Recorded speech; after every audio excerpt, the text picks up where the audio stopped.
우찌무라 간조전집 제10권 제19부 무저항 7번째 녹음.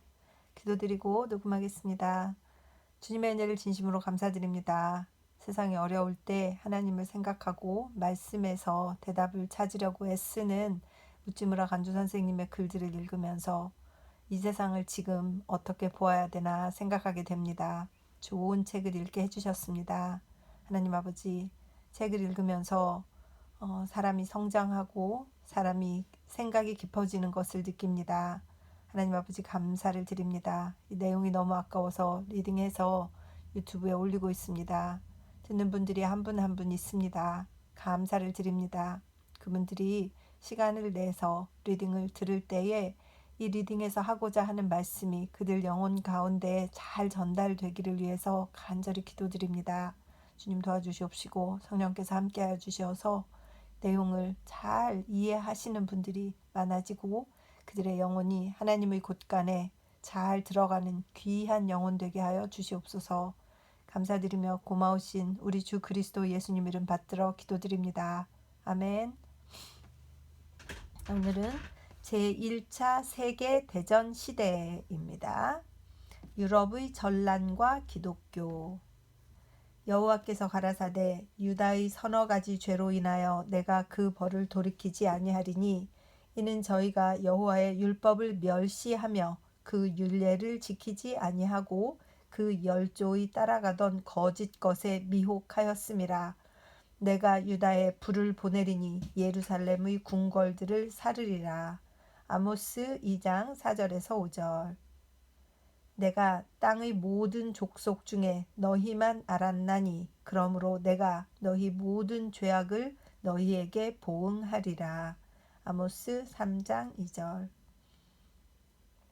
전쟁은 악한 일임과 동시에 형벌이다. 지는 전쟁만이 아니라 이기는 전쟁도 역시 형벌이다. 국가가 전쟁을 치르면 이기든지 지든 간에 하나님의 형벌을 받게 마련이다. 청일, 러일 두 전쟁은 일본 측면에서 보면 300년 전에 도요토미 히데요시가 조선을 정벌한 데 대한 형벌로서 일본 국민에게 내린 것이라고 하는 조선에 정통한 어떤 사람의 말은 그 속에 깊은 진리를 내포하고 있다고 생각한다. 이번의 유럽 대전쟁은 유럽인 위에 임하신 하나님의 엄한 형벌이라고 보는 것이 타당할 것이다. 전쟁에 관계하고 있는 나라들의 현 상태를 면밀히 관찰해 보면 이러한 형벌이 그들 위에 임하는 것은 결코 부당한 일이 아니라는 것을 알게 될 것이다. 독일의 죄악과 오스트리아의 죄악은 말할 것도 없다. 러시아의 죄악을 비롯하여 벨기에의 죄악, 프랑스의 죄악, 그리고 영국의 죄악에 이르기까지 이를 하나님의 입장에서 보면 그 속에는 도저히 용서할 수 없는 것들이 많이 있다. 참으로 사랑의 하나님은 참을 대로 참았으나 마침내 더 이상 참으실 수 없어 이번에 큰 형벌을 유럽인들 위에 내리셨으리라고 생각한다. 사람들은 독일은 기독교 국가인데도 라고 말한다. 그렇다. 독일은 표면적으로는 기독교 국가다.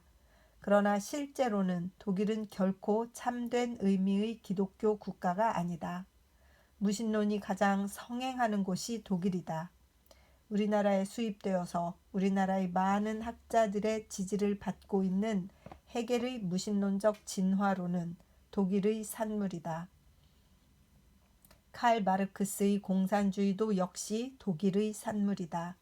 그리고 독일식 사회주의가 반기독교적인 것임은 널리 잘 알고 있는 그대로이다. 그 밖에 하나님은 죽었다고 외치면서 기독교를 비웃던 니체의 철학도 역시 독일의 산물이다.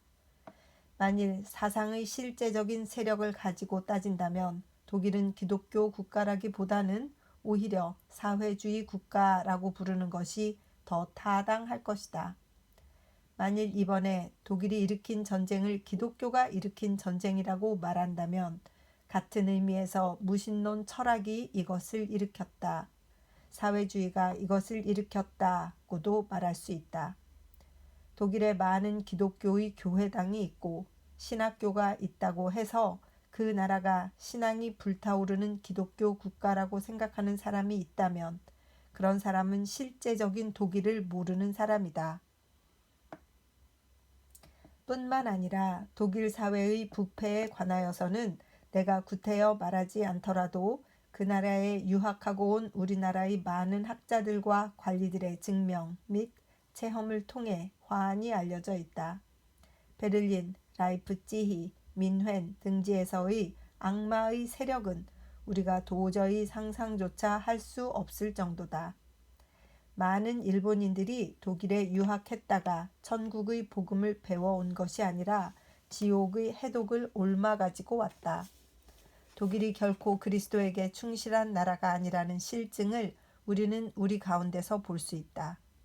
일본인으로서 독일에 가서 의학 또는 철학, 정치학 등을 연구하고 돌아온 사람들이 말과 행동으로 독일에는 참된 기독교가 없다는 것을 밝히 실증해 주고 있다. 독일이 그렇다. 오스트리아가 그렇다. 오스트리아의 수도 비인은 세계에서 사생아가 가장 많은 곳이라고 한다. 그러면 러시아는 어떤가? 이것은 내가 여기서 새삼스럽게 말할 것도 없다. 러시아의 부패와 타락, 압제와 야만에 관해서는 더 이상 말할 필요도 없다. 모스크바나 페테르부르크를 다녀온 우리나라의 지식인들은 한결같이 러시아인들의 비열한 행동에 놀라지 않을 수 없었다고 한다. 특히 러시아가 범한 국가적 범죄에 관해서는 천인공노하지 않을 수 없다. 그럼 작은 나라인 벨기에는 어떤가 하면 그 죄악은 결코 독일과 러시아에 못지않다. 그들은 돈을 위해서 의로운 사람을 팔며 가난한 자를 집신 한 켤레에 판다고 하는 예언자 아모스의 말은 상업 위주인 오늘날의 벨기에인에게 적용하면 틀림이 없을 것이다. 벨기에가 불을 탐하여 아프리카 대륙의 콩고에서 저지른 죄악은 인류가 아직껏 범한 적이 없을 만큼 극악무도한 짓이었다고 한다. 이 죄 한 가지만으로도 벨기에가 이번 전쟁에서 입은 재난을 자초하기에 넉넉하다고 생각한다. 그러면 프랑스는 어떤가 하면 이 또한 유명한 불신자의 나라다. 지금 우리 일본에서 외국에서 건너온 사회적 죄악이라고 하면 이를 파리의 선물이라고 말하는 것만 보더라도 그 나라의 타락이 어느 만큼 심각한가를 엿볼 수 있다. 만일 파리를 기독교 국가의 수도라고 부를 수 있다면 도쿄, 나고야 또는 오사카를 그렇게 불러도 조금도 잘못이 아닐 것이다. 프랑스의 과거와 현재를 보면 주 예수 그리스도와는 가장 인연이 먼 나라라는 사실을 증명해 주고도 남음이 있다고 생각한다. 그렇다면 최후로 영국은 어떤가 하고 묻는다면 이 또한 결코 기독교적인 신사 나라가 아니라는 사실은 영국인 스스로가 충분히 인정하고 있다. 나는 여기서 영국의 사회적 결점에 관하여는 말하지 않겠다. 다만 이번 전란의 원인이 되었던 오스트리아 영토인 보스니아 헤르체고비나의 처분에 관해서 영국은 큰 책임을 져야 한다고 하는 역사상 뚜렷한 사실을 여기서 지적해두지 않을 수 없다. 이번 전쟁의 먼 원인은 1878년에 열렸던 유명한 베를린 회의에 있다. 여기서 그 당시의 세계 4대 정치가, 즉 독일의 비스마르크, 오스트리아의 앤드러시, 영국의 디즈레일리, 러시아의 고로차코프의 외교적 대전쟁이 벌어졌던 것이다. 그리하여 그 결과가 이른바 베를린 조약이며 이것에 의해서 발칸반도 및 소아시아의 지도가 외교가들의 절충으로 테이블 위에서 결정되었던 것이다. 보스니아와 헤르체고비나는 그 국민이 용감하게 싸웠음에도 불구하고 독립이 인정되지 아니하고 비스마르크의 가슴속에서 이미 오스트리아로 넘겨졌던 것이다. 이는 명백한 인권의 침해였으며 자유를 사랑하는 사람이면 도저히 견딜 수 없는 일이었다. 그러나 일은 이미 비스마르크와 앤드러시 사이에 결정되어 버렸고 독일과 오스트리아의 세력으로 이것이 강요된 이상 작은 세르비아와 몬테네그로는 아무리 항변해도 소용이 없었던 것이다. 이리하여 명백한 국토의 강탈이 행해졌던 것이다. 강탈이라기보다는 오히려 사취라고 하는 것이 더 적당할 것이다. 독일은 그 재상 비스마르크를 통해서 마땅히 세르브 인종에게 돌아가야 될 것을 빼앗아서 이를 오스트리아에게 주었던 것이다. 그러나 이 상황에서 의아스러움을 금할 수 없는 것은 영국의 태도였다. 세계 자유의 보호자로서 자처하는 영국이 이때 이의를 제기했느냐 하면 결코 제기하지 않았다. 영국은 그보다 앞서 벌써 터키에게 무상으로 키프로스 섬을 얻었다. 그리하여 열국이 그것의 획득권을 승인해 주기를 기대하고 여기서 오스트리아의 보스니아, 헤르제고비나 보호권을 승인함으로써 독일과 오스트리아로 하여금 자신의 키프로스 섬 점령권을 승인케 했던 것이다. 이는 분명히 강탈 공모죄였다. 외교상의 일을 보통 도덕으로 판단하면 안 된다고는 하지만 영국이 국가적으로 독일, 오스트리아와 더불어 여기서 국가적인 대죄악을 범한 것만은 누가 보든지 뚜렷한 사실이다.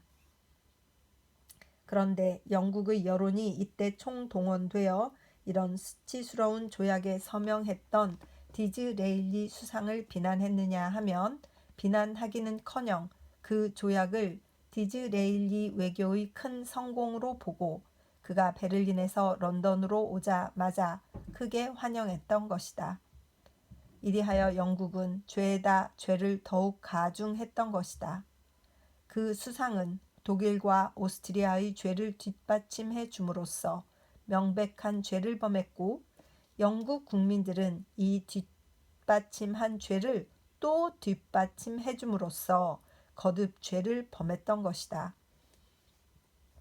만일 영국이 기독교 신자가 평소 주창했던 대로 영국의 기초는 기독교의 성서에 있다면 바로 그 기독교의 성서가 영국을 심판하여 위선의 나라, 반기독교의 나라라고 판정할 것이다.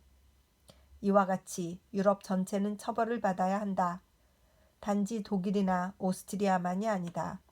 러시아는 물론 프랑스도 벨기에도 영국도 하나님께 벌 받아도 한마디 변명할 여지가 없을 것이다. 스스로 속이지 말라. 하나님은 만홀히 여김을 받지 아니하시나니 사람이 무엇으로 심든지 그대로 거두리라. 갈라디아서 6장 7절. 한 사도 바울의 말은 기독교 국가 전체에 해당되는 말이다. 독일도 영국도 그 밖의 유럽 여러 나라들도 모두 하나님을 믿는다고 하면서 정면으로 하나님의 율법을 배반하고 성서를 조롱하고 그리스도를 도외시하면서 공공연히 하나님을 소홀히 여겨왔던 것이다. 만일 하나님이 참으로 계시고 그 율법은 폐할 수 없는 것이라면 이런 위선 국가들의 죄를 언제까지고 방임해 두시지는 않을 것이다. 반드시 이번과 같은 큰 전란을 그들 위에 내리셔서 그들로 하여금 죄를 죄로 깨닫게 하시고 그리하여 이 우주에 침범할 수 없는 하나님의 율법이 있다는 것을 깨닫게 하실 필요가 있는 것이다. 이번의 유럽 대전쟁은 하나님이 유럽인들을 징계하시기 위하여 그들에게 내리신 채찍으로 보는 것이 가장 타당한 견해라고 생각한다. 전쟁은 형벌이다. 그리고 형벌은 징계다.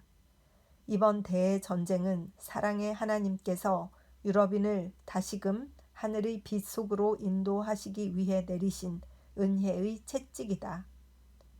불신자들은 말할 것이다. 기독교 국가인데도 이런 전쟁이 일어나다니 하고. 그러나 나는 말한다. 기독교 국가이기 때문에 이런 대전란이 그들 위에 임했던 것이다 라고. 불신자들은 생각할 것이다. 기독교 신자란 하나님의 사랑하는 자녀이며 따라서 그들은 어떠한 죄악을 범하더라도 하나님은 결코 그들을 처벌하지 않을 것이라고. 그러나 이는 큰 잘못이다. 신자는 하나님의 사랑하는 자녀이기 때문에 그들이 죄를 범할 때는 하나님이 불신자를 처벌하실 때보다도 더욱 엄하게 신자들을 처벌하시는 것이다. 우리 신자들이 때때로 하나님께로부터 받는 형벌은 불신자들은 예상도 못할 것이다. 그와 마찬가지로 기독교 국가는 비기독교 국가보다도 훨씬 더 엄하게 하나님의 벌을 받는 것이다. 걱정되네요. 대한민국도 기독교 국가인데 하나님께서 사랑하셔서 또 형벌을 내리시면 어쩌지?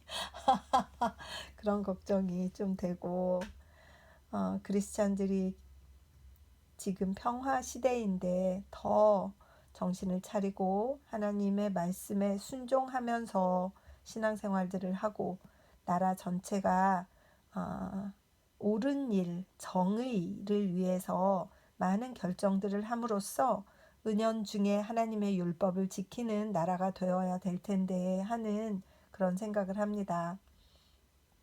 이 당시에 유럽의 나라의 지도자들이 하나님을 어겨야지 이렇게 결심을 해서 그런 결정들을 한 것이 아니라 자기 나라의 이익이 되는 일이라고 생각해서 결정하고 그래서 국민들이 그 결정에 동의하고 기뻐하고 이랬던 것 자체를 하나님께서 기뻐하시지 않은 것이잖아요.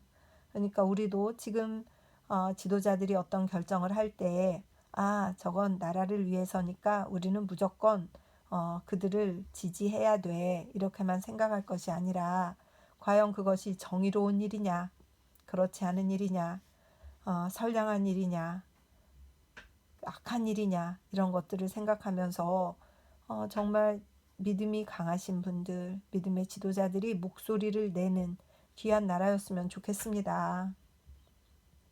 계속 읽겠습니다. 내가 땅의 모든 족속 중에 너희만 알았나니 그러므로 내가 너희 모든 죄악을 너희에게 보응하리라. 아모스 3장 2절 라고 한 예언자 아모스가 이스라엘 민족에게 대해서 선언한 말은 그대로 오늘날의 기독교 국가에게 해당되는 말이다. 기독교 국가는 유달리 하나님의 은혜를 입은 나라다. 그렇기 때문에 하나님은 유달리 그들의 모든 죄 때문에 그들을 처벌하시는 것이다. 만일 독일 또는 영국이 하나님을 모르고 성서를 배우지 않았고 하나님의 모든 은혜를 받지 않은 나라였다면 이번과 같은 대재난은 그들 위에 내리지 않았을 것이다. 그러나 하나님은 특별히 그들을 사랑하시기 때문에 그들의 죄를 특별히 문책하시는 것이다. 신자가 어떤 존재인가를 잘 아는 사람은 이번의 유럽 대전에서 사랑의 하나님의 크신 손길이 움직이고 계심을 인정하지 않을 수 없을 것이다. 그리고 이 증거는 이 전쟁이 끝나고 난 후에 점점 더 뚜렷해져 가고 있다.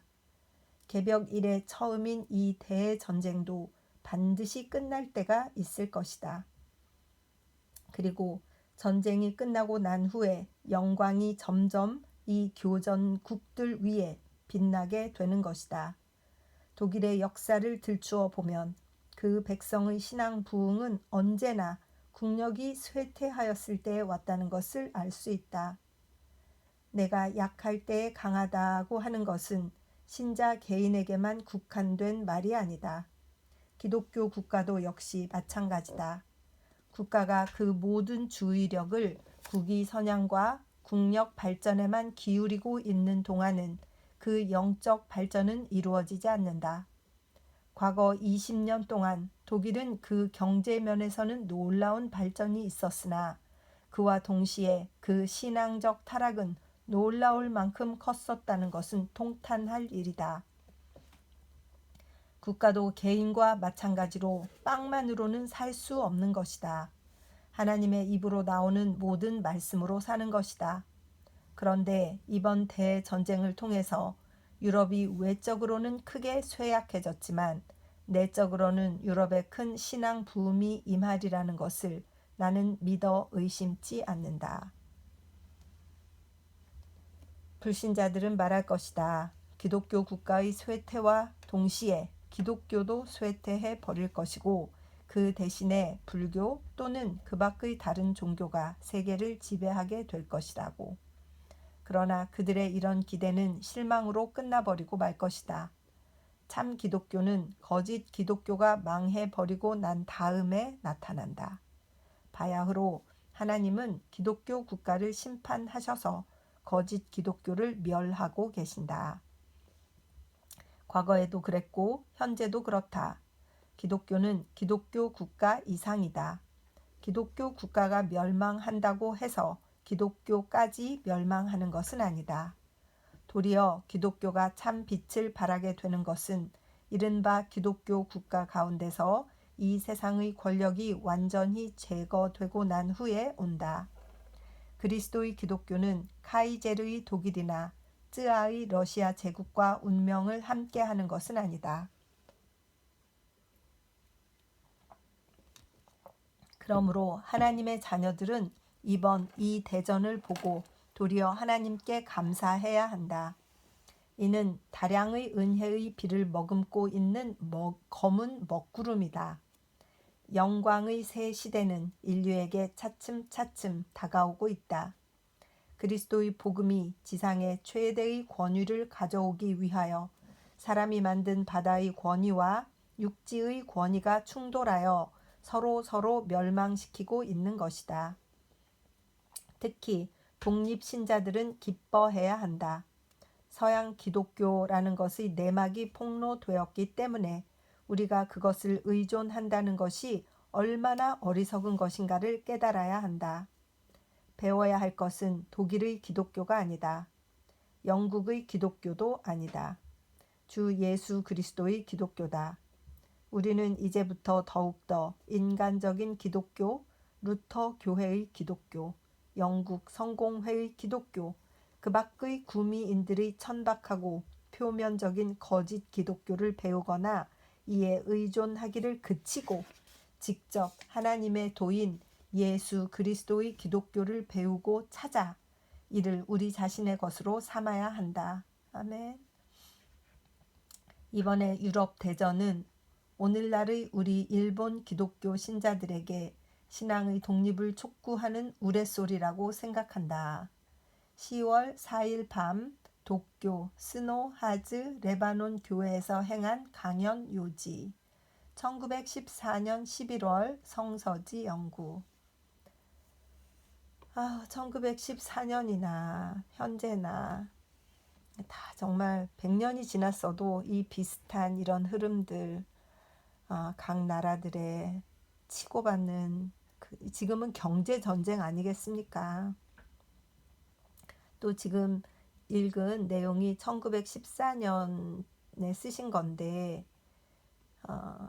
그 뒤로 1945년 그 2차 대전이 거의 마무리가 될 때까지 그 후로도 30여 년을 일본은 계속 전쟁을 해왔고 거기에 한국과 중국과 필리핀 이런 동남아시아가 다 희생되고 일본이 죄를 저질렀는데 또 무슨 사연인지 한국 전쟁이 일어나서 일본은 또 경제를 막 다 회복했잖아요. 한국 전쟁 때문에. 그러니까 이런 조화가 무엇인지 정말 모르겠다는 생각이 드는 그런 시간입니다.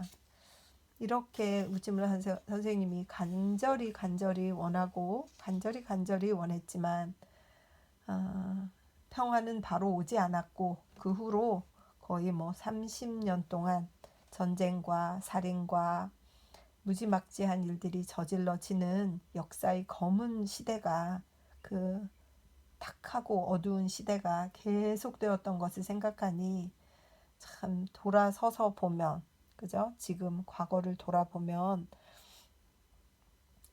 정말 그때 얼마나 세상이 어두웠을까. 얼마나 정말 피폐하고 사람들에게 소망이 없고 나가면 전쟁하니까 가서 죽어야 되고 행복하게 살고 싶은데 막 독립운동을 해야 되니까 막 나라를 떠나서 가족을 떠나서 비참하게 살아야 되고 얼마나 힘들었을까. 어렸을 때는 그냥 그것들이 어, 뭐 역사이고 뭐 어떤 역사의 한 귀절이고 당연히 뭐 그때는 그런 일이 있었나 보지 이렇게 생각했었어요. 근데 나이를 들어가면서 사람을 죽인다는 것이 어떤 것인지 그 느낌이 이제 막 다르잖아요. 남을 때린다, 죽인다, 무엇을 뺏는다, 악을 저지른다 이런 것들에 대해서 정말 몸서리가 쳐지는 것 같아요. 근데 온 나라가 그랬으니까 하나님께서 큰 형벌을 세상에 내리신 거였구나 그런 생각이 더욱더 들고 정말 정신을 차리고 하나님의 뜻을 찾아서 작은 정의라도 행하면서 사는 사람이 더 돼야 되겠다라는 생각이 들고 이런 것도 또 아이들에게도 잘 가르치고 싶고 그런 생각이 듭니다. 지도자로 자녀를 키우려고 하시는 분들 또 뭐 본인이 지도자이신 분들 이런 분들은 정말 이런 좋은 책들을 읽고 역사서를 읽고 역사는 꼭 알아야 될 것 같아요. 진짜 정치하고 이런 사람들은 역사를 알고 철학이 있어야 되는 건 맞는 것 같습니다. 정말 옳은 일을 위해서 힘을 내서 자신을 바칠 준비가 되어 있지 않으면 그 정말 지도자로 나서는 것 자체가 말이 안 된다는 생각이 드는 겁니다. 진짜 비스마르크 독일 히틀러 그죠? 이후에 히틀러가 나타난 거 아니겠어요? 그래서 히틀러가 그런 일을 저지르는 게 이후의 일이잖아요. 이건 지금 1914년에 쓰여졌으니까 이후에 거의 막 1930년대에 가장 심하게 유대인 학살이 벌어졌잖아요. 독일이 지도자를 잘못 뽑아가지고 그렇게 된 거죠. 계속 읽겠습니다. 교회와 전쟁. 기독교가 교회로 바뀌어 버릴 때 반드시 전쟁을 지지한다. 그래. 그럴 것 같아요. 그죠? 교회와 가전론은 늘 붙어 다니는 것이다. 그리고 기독교가 원래의 무교회주의로 되돌아갈 때는 반드시 전쟁을 반대한다. 무교회주의와 비전론은 이것 역시 단짝이다. 전쟁 지지라는 이 한 가지에 대해서만은 모든 교회가 일치한다.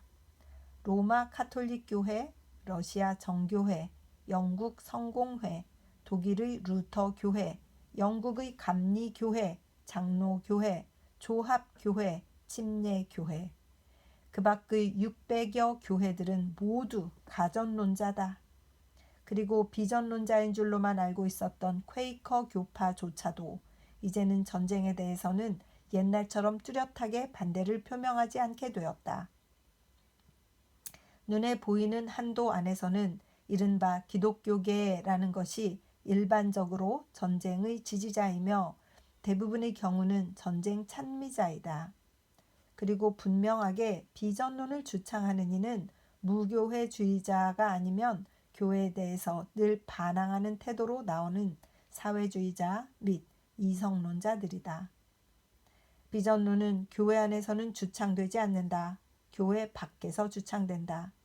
감독은 군기를 축복하고 신학자는 성서의 말씀을 인용해서 전쟁을 변호한다. 비전론이 옳은지 그른지를 내가 여기서 따지려는 것이 아니다.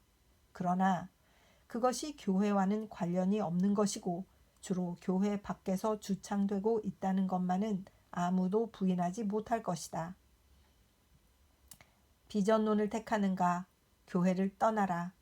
나는 교회에 충실한 사람 치고 비전론에 열성적인 사람이 있다는 말을 듣지 못했으며 또 비전주의를 확고히 지키고 있는 사람 치고 한가로이 교회 안에 머물러 있는 사람을 보지 못했다. 1915년 10월 성서지 연구. 그 제도 안에 있으면 그 제도를 바치고 있는, 떠받치고 있는 또는 그 제도를 이끌어가고 있는 지도자들의 결정을 따를 수밖에 없잖아요. 그러니까 전쟁을 하자 그러면 찬성해야 되겠지. 그러나 교회 안에 들지 않고, 교회 제도 안에 들어있지 않고 교회 자체에서 떠나서 신앙 자체를 바라보면 훨씬 자유함이 있지 않을까요? 이사야도 예레미야도 다 홀로 목소리를 냈던 위대한 예언자들이시니까. 그렇죠. 계속 읽겠습니다. 사랑의 중립. 나는 영국을 사랑한다. 영국은 밀턴과 크로멜과 워즈워드와 카알라일을 낳은 나라다. 비록 내가 그 나라의 교회와 성직자와 귀족을 사랑하지는 못하지만 나에게 개인의 자유가 무엇인가를 가르쳐 주었던 영국을 나는 사랑하지 않을래야 않을 수 없다. 나는 독일을 사랑한다. 독일은 루터와 멜란히톤과 칸트와 실러와 네안더와 쉴라이 에르마허를 낳은 나라다. 비록 내가 그 군국주의와 철혈 정치와 니체의 철학을 싫어하기는 하지만 나는 프로테스탄트주의를 주었고 나에게 프로테스탄트주의를 주었고 신앙의 자유를 가르쳐 주었던 독일을 나는 사랑하지 않을래야 않을 수 없다. 그러나 나에게는 친구 나라요 은인의 나라인 이 두 나라는 지금 서로 치열하게 싸우고 있는 상태다.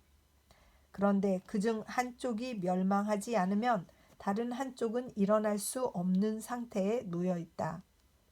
영국 편에 서서 독일을 보면 포악하고 용서할 수 없는 나라다. 독일 편에 서서 영국을 보면 위선적이고 저주스러운 나라다. 두 나라 중간에 서 있는 나는 어느 편을 비난하고 어느 편을 두둔해야 할지 모르겠다.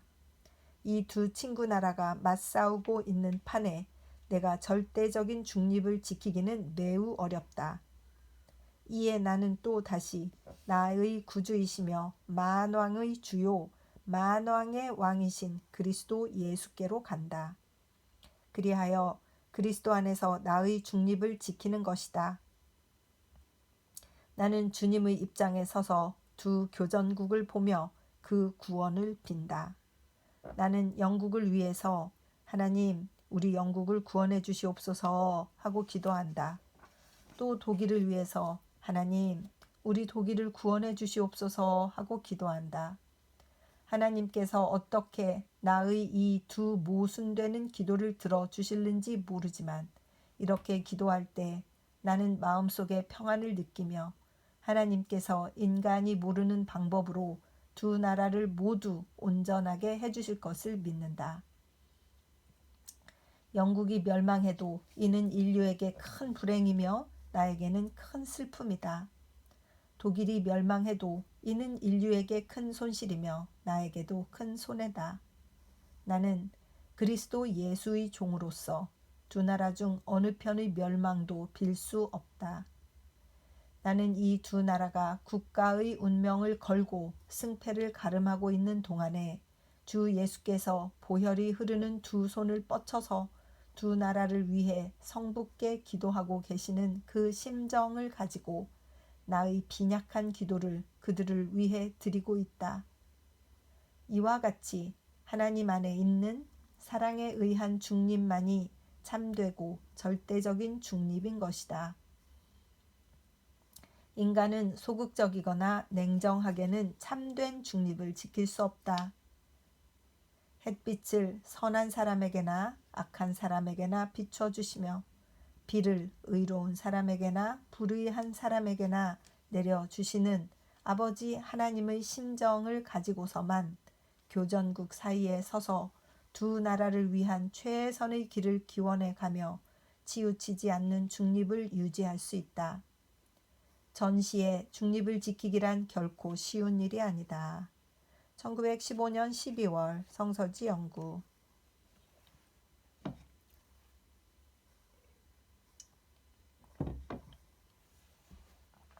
미국의 참전, 평화주의자의 큰 실망. 미국도 역시 전쟁에 참가하였고 조르단 박사까지도 평소의 비전론을 포기하고 거국일치의 무리 속에 가담하여 전쟁을 돕게 되었다고 한다. 이리하여 전 세계는 캄캄한 암흑이 되고 말았다. 이것은 전쟁에 대한 전쟁이라고 한다. 수백 년 동안 기독교를 배워온 구미인들은 전쟁으로 전쟁을 멸절시킬 수 있다고 믿고 있다. 독일인도 전에는 그렇게 믿었다. 그리하여 영구 평화를 가져오기 위하여 이렇게 군비를 계속 늘려오다가 마침내 이번 전쟁을 일으키고 만 것이다. 칼을 드는 자는 칼로 망한다고 하는 예수의 말씀은 영원한 진리다. 독일은 칼을 들고 일어섰던 것이다. 그렇기 때문에 지금 칼로 망하고 있다. 그 밖의 다른 나라들도 마찬가지다. 전쟁으로 전쟁을 없애려 들면 전쟁은 없어지지 않고 도리어 새로운 더 큰 전쟁이 일어나는 법이다. 나는 예언자는 아니지만 세계 평화를 표방하고 일으킨 이 전쟁 후에는 다시 이보다 더 큰 전쟁이 일어날 것이라고 서슴없이 예언할 수 있다. 참된 평화는 어떻게 해서 세상에 임하였는가? 죄를 알지도 못하신 하나님의 아들이 죄 지은 인류를 처벌하시지 않고 도리어 몸소 그 죄를 지고 십자가에 달리셨을 때에 인류의 죄는 근본적으로 멸절되었던 것이다. 이와 같이 만일 어떤 기독교 국가가 전쟁의 죄악을 인류에게서 없애기를 원한다면 하나님의 아들이신 예수 그리스도가 취하신 길을 택하는 수밖에 없는 것이다. 즉 자신은 전쟁에 관계하지 않고 교전국들이 입은 손해를 짊어지고 그들을 대신해서 괴로워하고 잃고 갚아주어야 한다. 그렇게 함으로써 비로소 예언자가 예언했던 구세국의 성직을 감당할 수 있는 것이며 그 영광이야말로 비길 데 없는 것이다. 이사야 53장 참조. 그런데 현 상황으로 보아서 이런 성직을 감당할 수 있는 나라는 미국밖에 없다. 만일 미국이 그가 참전함으로써 소비해야 할 수백억 달러라는 돈을 교전국 상호간의 손해배상금으로 물어주고 자신은 아무것도 요구하지 말고 이 세계적인 전쟁을 사들인다면 괄호 열고 이렇게 하는 것을 속죄라고 한다. 괄호 닫고. 교전국은 그 죄를 뉘우쳐서 칼을 꺾고 대포를 녹여 다시는 전쟁을 준비하지 않게 될 것이다. 그런데도 그렇게는 하지 않고 스스로 원한을 품고 전쟁의 소용돌이 속으로 뛰어들므로써 미국은 지구상에 전쟁을 멸절해 버릴 수 있는 절호의 기회를 놓치고 만 것이다. 나는 생각이 여기에 미칠 때 미국을 위해서 애석한 느낌을 금할 수가 없다. 어떤 사람은 말하는지 모른다. 그런 일을 오늘날의 미국에게 요구하는 것은 어린아이에게 어른의 일을 하라고 요구하는 것과 같은 것이라고. 혹시 그럴는지도 모른다. 그러나 미국이 이런 역할을 감당하지 않으면 이 일을 떠맡을 수 있는 나라는 없다. 유감스럽게도 일본은 이 직분을 맡을 수 없다. 그 밖에 스페인, 네덜란드, 스위스 등이 이 직분을 맡을 수 없다는 것은 말할 필요도 없다. 오직 미국만이 이런 전 인류적인 큰 임무를 맡을 수 있는 자리에 있으며 또 그럴 능력도 있다. 그런데도 불구하고 벌써 이 거룩한 직분을 포기하고 말았다. 참으로 애석하기 짝이 없다. 혼자 상상해본다. 지금으로부터 수천 년 후에 그리스도의 복음이 지금보다도 더 깊이 그리고 더 널리 미국인들 가운데 전파되어 그 상원과 하원이 미국인들만의 권리를 위한 토론장이 아니라 인류 전체의 행복을 논하는 장소가 되고 그 대통령은 정치가나 경제학자가 되는 것이 아니라 오히려 신앙의 사람, 하나님의 사람이 되고 미국인들이 죄다 그 조상들의 하나님을 섬기고 그 거룩한 뜻을 준행하는 것으로 생의 목적을 삼게 되었을 때, 만일 오늘날과 같은 전쟁의 화가 또다시 인류에게 임하는 경우가 있다면 미국은 전 인류의 죄를 자기 나라의 죄로 고백하여 자기가 회개하고 자기 스스로를 책하면서 그들이 하나님께로부터 받은 무한한 재산을 바쳐서 세계 전쟁의 손실을 배상하고 그리하여 마침내 전쟁의 자취를 근본적으로 사라지게 함으로써 그 조상의 하나님께 영광을 돌릴 것이다. 청교도들의 하나님, 윌리엄 펜의 하나님은 인내심이 강하신 분이다. 하나님은 다시금 수천 년을 기다리실 것이다. 그리하여 비록 미국인은 끝내 그 명령을 쫓지 않더라도 마침내 또다시 성자를 보내셔서 전쟁을 없애버리고 평화를 가져오게 하실 것이다. 그러나 누가 알랴? 그가 다시 오실 때에 그 자신이 백악관을 점령하여 전 세계를 호령하실지를. 미국의 이번 참전은 평화주의자에게 큰 실망을 안겨주었다. 그것이 미국이 취한 이 태도로 이 땅에서 전쟁의 수명이 더욱 연장되었기 때문이다. 1917년 5월 성서지 연구. 오늘은 여기까지 읽도록 하겠습니다. 아이고, 미국이 이 전쟁에 참여해가지고 전쟁이 더 커져서 2차 대전으로 발전한 거니까 이것을 바라보는 우찌무라 선생님의 가슴이 얼마나 아프셨을까라는 생각이 드네요. 뭐 우찌무라 선생님뿐만 아니라 이 당시에 활약하였던 신앙인들, 또 그 당시에 그 생명을 다 바쳐 했던 젊은이들, 그 젊은이들의 어머니, 젊은이들의 와이프들, 얼마나 참 어떤 인간이 다른 생명을 바치라고 이렇게 할 수 있는가 이런 생각이 들고, 세상은 앞으로 어떻게 흘러갈 것인가에 또 참 흥미가 생기는 그런 내용입니다. 어떤 나라가 어떻게 온 세계를 지배할 것인가. 미국이 지금 거의 포기한 거 아니에요? 미국은 지금 그 능력이 없어진 것 같아요. 아무리 뭐 존 바이든 대통령이 어쩌고 저쩌고 하고 다녀도 지금 미국이 하는 것은 자기 나라만 위할 뿐이지 다른 어떠한 공정한 전 세계에 대한 책임을 다하는 그런 태도는 찾아볼 수가 없는 것 같습니다. 그리고 뭐 우리도 다 알다시피 미국이 대한민국과 친하려고 하는 이유는 자기들의 그 방위 문제를, 그죠? 중국이 한국을 이제 먹으면 일본을 먹기가 쉽고, 그렇게 되면 바로 미국이 있는 것이니까 그것을 못하게 하려고 그 사정거리를, 그 뭐예요, 무기를 쓸 수 있는 사정거리를 주지 않기 위해서 한국에 이렇게 지금 압박을 하고 그렇다는 것은 뭐 저 같은 사람도 알고 있는 부분이니까.